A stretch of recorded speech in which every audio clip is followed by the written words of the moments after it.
তুমি জান্নাতে তোমার পাশে আমায় একটা ঘর বানিয়ে দিও, একটা ঘর বানিয়ে দিও। মালিক তুমি জান্নাতে তোমার পাশে আমায় একটা ঘর বানিয়ে দিও, একটা ঘর বানিয়ে দিও। আমরা জান্নাতে আল্লাহর পাশে থাকতে চাই কি চাই না? এই আওয়াজে মানি না, দূরে বলেন চাই, থাকতে চাই কি চাই না? বলেন চাই কি চাই না? জার্নি করে আইসা যদি আপনাদের সামনে আওয়াজ খুলে কথা বলতে পারি, আপনাদের আওয়াজ আমার চেয়ে বড় হওয়ার দরকার আছে না নাই? আর বলেন আছে না নাই? আমরা জান্নাতে আল্লাহর পাশে থাকতে চাই কি চাই না? মালিক তুমি জান্নাতে তোমার পাশে আমায় একটা ঘর বানিয়ে দিও, একটা ঘর বানিয়ে দিও। সেই বিভীষিকাময় মহাদিনে তোমার প্রতি বেশি করে দিও। মালিক তুমি জান্নাতে তোমার পাশে আমায় একটা ঘর বানিয়ে দিও, একটা ঘর বানিয়ে দিও। একটা জমানা বন্ধ রাখবেন না, চিৎকার বের বলুন আল্লাহু আকবার। বলেন ইয়া রাসূলুল্লাহ।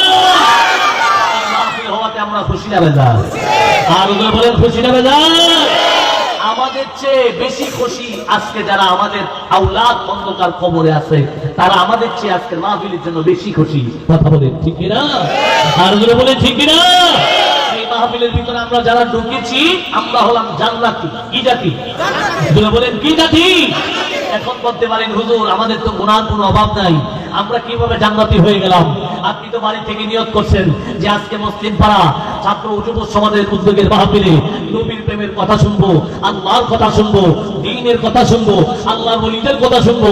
এই নিয়ত করে যেই মাত্র মাহফিলের দিকে রওনা হয়েছেন, আমার আল্লাহ আপনার প্রত্যেক কদমের বিনিময়ে আপনার গুনাহগুলি মাফ করে ওই না জান্নাতি বাগানের এই মজলিসের প্রথম দরজার মধ্যে দুইজন ফেরেশতাকে রেখে দিয়েছেন। তারা আপনার গুনার গাঁঠুরি করে নিজের কাছে রেখে দিয়েছে, আর মাহফিলের ভিতরে আপনারা জান্নাতি বানায় ঢুকাই দিয়েছে। বলেন আল্লাহু আকবার। মিজানুল ইতিদাল ফি নাদহির রিজাল, আসমাউর রিজালের একটা কিতাব আছে, ওই কিতাবের মধ্যে শায়েখ বলেন, মুসান্নিফ বলেন, এই জান্নাতের বাগানের ভিতরে বসে যদি কোনো আল্লাহর বান্দা দুই ফোঁটা চোখের পানি ফেলে জমিনের মধ্যে ছেড়ে দিয়ে আল্লাহর দরবারে আরজ করে, আল্লাহ জীবনে বহু গুনাহ করেছি, বহু অন্যায় করেছি, অনেক অপরাধ করেছি, আজকের মাহফিলের খাতিরে আমাকে মাফ করে দাও। আমার আল্লাহ ডাক দিয়ে বলে, ফেরেশতারা রে, ওই যে তার গুনার গাঁটটিটা তোমার কাছে রাখছো, এই গাঁটটিটা তারে আর বিরূপ দিও না, আমি আল্লাহ আমার দরবারে তারে কবুল করে দিছি। সুবহানাল্লাহ। বলেন আল্লাহু আকবার। আমরা চাই এই মাহফিলের ভিতরে নিজের গুনাহগুলি মাফ করে বাড়িতে যাইতে চাই কি চাই না? আর বলেন চাই কি চাই না? কে চান না? একটু হাত তুলেন তো। ওরা বলে চাই না, কেউ চান না, আপনারা চান না? চান না? চাই চাই, সকলেই খুশি, চাই, বুঝলে নাই আর কি বেশ লাগছে। কথা তো ঠিক না? জোরে কোন ঠিক না? কে চান একটু হাত তুলেন তো। নারী তাকবীর। আমি এই আওয়াজে মানি না, এই আওয়াজে মানি না। আরে মদিনাতুল আউলিয়ার মানুষ, প্রেমিক মানুষ, এই দেশ থেকে আমানত চট্টগ্রামের বাবা ভান্ডারী এই সারা জাহানের মধ্যে পরিকল্পনা খেদমত করেছে। কথা বলেন ঠিক কিনা? আর বলেন ঠিক কিনা? আওয়াজ আসতে হবে না জোরে হবে? বলেন আসতে হবে না জোরে হবে? আওয়াজ দিলে আওয়াজ মদিনা চাইতে পারে কি পারে না? বলেন পারে কি পারে না? এই ক্ষমতা রাসূলের আছে না নাই? রাসূলের আছে না নাই? রাসূলকে এই ক্ষমতা দিয়েছেন কে? যদি আমার নবীকে আমার আল্লাহ ক্ষমতা দেয়, আমাদের কোনো আপত্তি আছে? জোরে বলেন আপত্তি আছে? আমরা এমন মুসলমান, আমরা এমন জাতি, আমাদের তলোয়ার লাগে না, আমাদের অস্ত্র লাগে না, আমাদের দুনিয়া আল্লাহু আকবারের দুনি, ইয়া রাসূলুল্লাহ দুনি বেঈমানদের জন্য অস্ত্র হিসেবে যথেষ্ট। কথা বলেন ঠিক কিনা? আর বলেন ঠিক কিনা?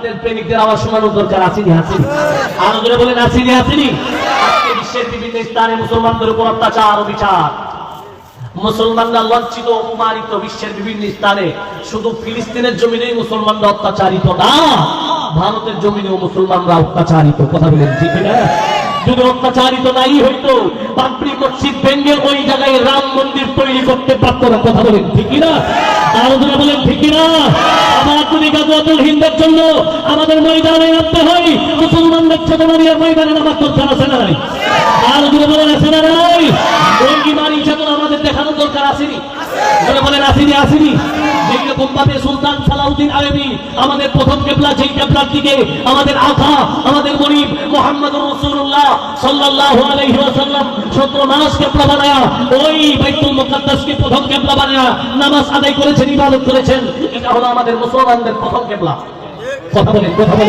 এই আওয়াজে বলি না পিছনের তার আওয়াজকে আল্লাহ যে বাঁচাইছে আমরা বিজে হইছি না এলে সব আওয়াজ আমাদের উপর দিয়ে যাইতো কেউ আপনারা জিন্দা আছেন জীবিত আছেন তো এই বলেন মুসলমানদের প্রথম কিবলা যদি আবার উদ্ধার করতে হয় আমাদেরকে ময়দানে নামতে হবে কিনা হবে কিনা আপনি না যাইতে পারেন বাধ্যকতার কারণে যদি নাও যাইতে পারেন আপনার সন্তানকে দিয়ে হলো দ্বীন ও ইসলামের খেদমত করতে হবে কথা বলেন ঠিক কিনা আর যদি বলেন ঠিক কিনা সুলতান সালাউদ্দিন আইয়ুবী যখন নুরউদ্দিন জঙ্গির অধীনে ছিলেন পরবর্তীতে উনি সুলতান হওয়ার পরে গোটা জাহানের মধ্যে চিঠি পাঠিয়ে দিল মুসলমান আর ঘরে বসে থাকার সময় নয় এখনই সময় হয়েছে প্রথম কিবলা উদ্ধার করা কথা বলেন ঠিক কিনা আর যদি বলেন ঠিক কিনা আবারও যদি আমাদের কোন রাহবার আসে আবারও যদি কোন রাহবার আমাদের আসে আবারও কোন খলিফা যদি আমরা পাই তাহলে যুদ্ধের ময়দানে মুসলমানদের আবার পুনরায় চেতনা মুসলমানদের আবার ওই পুনরায় চেতনা আমাদের উদ্ধার করতে হবে কি হবে না